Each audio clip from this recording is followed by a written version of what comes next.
Fakta absurd Indonesia.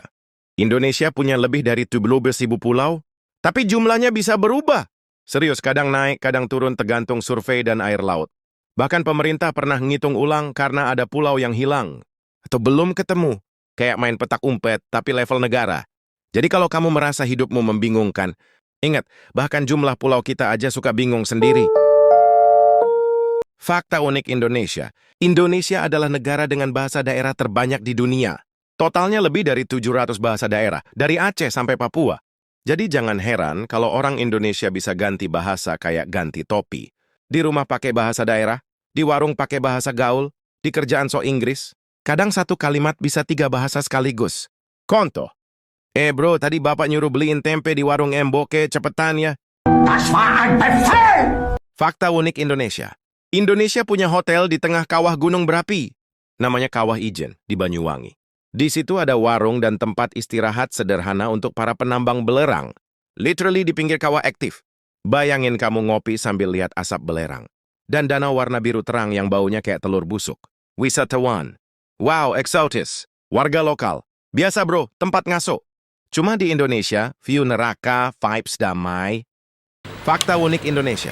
Di Ponorogo ada tradisi reok yang bisa bikin singa cemburu. Kenapa? Karena penarinya bisa angkat topeng reok seberat 50 kg. Pakai gigi. Itu topengnya ada kepala harimau, bulu merak, plus hiasan kayak panggung mini. Dan si penari joget-joget sambil senyum kayak nggak berat. Kalau giginya kuat banget, bayangin gigitan cintanya. Nempel seumur hidup. Di negara lain, pertunjukan seni. Di Indonesia, seni plus latihan gym gratis. Fakta unik Indonesia. Indonesia pernah punya presiden yang lahir di hari Minggu Pahing, meninggal di hari Minggu Pahing, dan dimakamkan hari Minggu Pahing. Yap, itu adalah Presiden Soeharto. Buat sebagian orang Jawa, Weton, Hari Pasaran Jawa, punya makna spiritual. Dan ini bikin banyak orang merinding sekaligus kagum. Katanya, lahir, pamit, dan pulang di hari yang sama. Rapi banget jadwalnya. Kayak hidupnya udah diatur pakai Google Kalender Jawa. Indonesia pernah bikin bakso terbesar di dunia, beratnya 1,3 ton. Serius, baksonya segede mobil, dimasak pakai alat khusus kayak bikin pesawat. Rekor ini dicetak di Cikarang, dan katanya butuh 10 orang dewasa buat mindahin bakso itu ke panci. Dan tentu saja pertanyaan pentingnya adalah, itu disiram kuahnya berapa galon? Kalau ada mie-nya, itu levelnya bukan mie ayam, tapi mie Godzilla.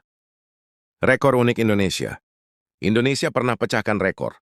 Angklung terbanyak dimainkan secara bersamaan, 15.000 orang. Lokasinya di Stadion Gelora Bung Karno. Dan semua peserta mainin lagu yang sama, bareng-bareng dengan angklung beneran. Kebayang kan?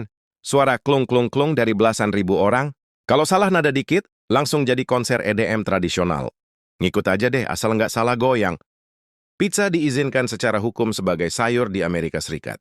Serius, karena saus tomatnya dianggap cukup banyak, pizza bisa masuk kategori sayur menurut kebijakan makan siang sekolah.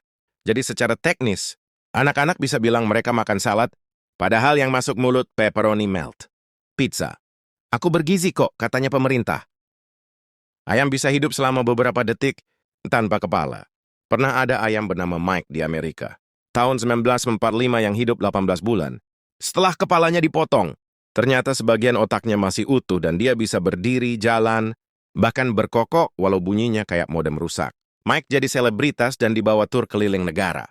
Bayangin, kepala udah copot tapi tetap kerja. Ayam aja hustle, dan lu mau nyerah baru segitu? Kunang-kunang family, Lampirida, serangga yang menerangi malam musim panas kini sangat mengkhawatirkan. Para ilmuwan mengatakan bahwa kita mungkin menjadi generasi terakhir yang menyaksikan pertunjukan kawin mereka yang memukau. Kumbang ini dulunya umum ditemukan di halaman belakang dan padang rumput. Populasi kunang-kunang menurun dengan cepat di seluruh dunia karena kerusakan habitat, penggunaan pestisida, polusi cahaya, dan perubahan iklim. Mereka sangat bergantung pada lingkungan yang lembab dan langit yang gelap untuk berkembang biak. Tetapi urbanisasi modern, praktik pertanian, dan meningkatnya suhu global memusnahkan kondisi yang mereka butuhkan untuk bertahan hidup dan bereproduksi. Kehadiran mereka yang memudar menandakan krisis ekologi yang lebih dalam. Kunang-kunang memainkan peran penting dalam ekosistem, terutama sebagai predator hama dan indikator kesehatan lingkungan. Para ahli menyerukan tindakan konservasi yang mendesak dengan memulihkan lahan basah, membatasi pencahayaan buatan di malam hari, melakukan pertanian berkelanjutan, dan lain-lain. Tanpa tindakan segera, generasi mendatang mungkin hanya mengenal kunang-kunang melalui cerita, lagu, atau layar digital, bukan dari tarian cahaya mereka yang indah. Katanya berlian itu langka, tapi ternyata lebih langka nemu orang yang jujur pas jualan berlian. Jadi gini, selama ini kita dikibulin. Berlian itu aslinya banyak, bahkan bisa dibilang kerikil mewah. Tapi karena ada geng elit global kayak The Bears dan katanya sih, Rothschild juga nimbrung, berlian disimpan rapat-rapat biar kesannya eksklusif. Ibarat warung Indomie, tapi dia cuma nyediain 1 bungkus tiap hari. Nggak heran semua orang beribut, padahal di gudang mah nganggur ratusan dus. Trik paling jenius? Slogan, "A diamond is forever."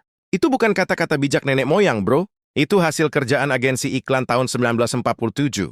Jadi jangan baper kalau mantan kasih cincin berlian, itu cuman efek iklan, bukan cinta sejati. Intinya berlian itu bukan langka. Cuma dipreteli dikit-dikit biar kelihatan mahal. Pelajaran hidup. Kadang yang mahal itu bukan barangnya, tapi ceritanya. Kamu kira siput itu lemah, lambat, dan cuma nempel di daun? Kenalin, siput volcano alias Chrysomelon squammy apa itu? Ya pokoknya begitulah, susah banget nyebutnya. Tapi yang jelas, dia ini bukan siput biasa. Dia tinggal di tempat ekstrem banget.